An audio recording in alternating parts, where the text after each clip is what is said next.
And now for a look beyond the headlines, here's author and journalist Liz Trotta's weekly commentary.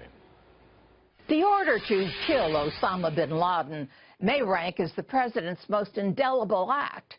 Accordingly, 5 years ago this weekend, U.S. Navy SEALs descended on Abbottabad, an obscure town in Pakistan, cornered their target, and blasted him to his perverted heaven.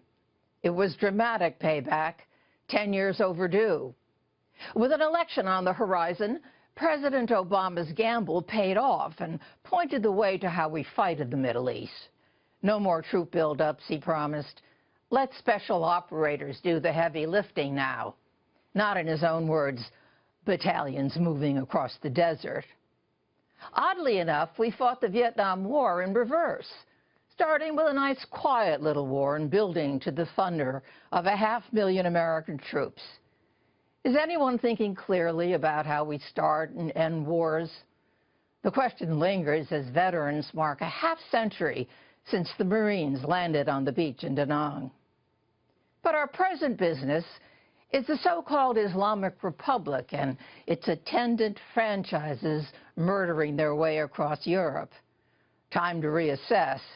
And so the Pentagon is ever so gingerly increasing the number of advisors to the fight.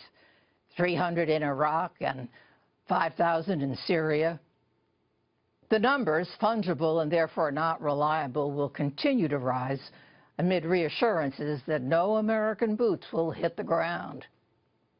We've been in steady combat for 15 years in the Muslim world, with little hope of finding a solid policy to confront Islamic terror until we elect a new president.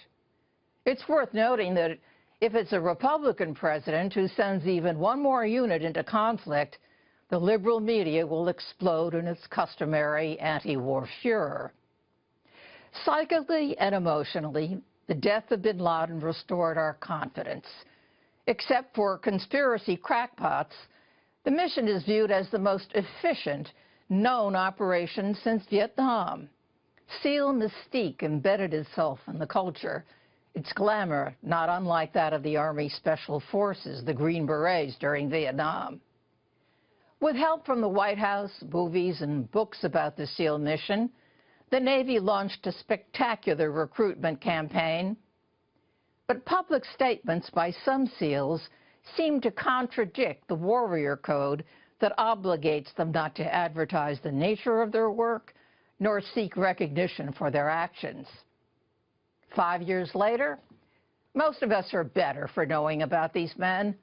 The country needed a sign, an example, that such exceptional acts of routine discipline and bravery are still part of our heritage. Presidents may come and go, but we'll always have Abbottabad.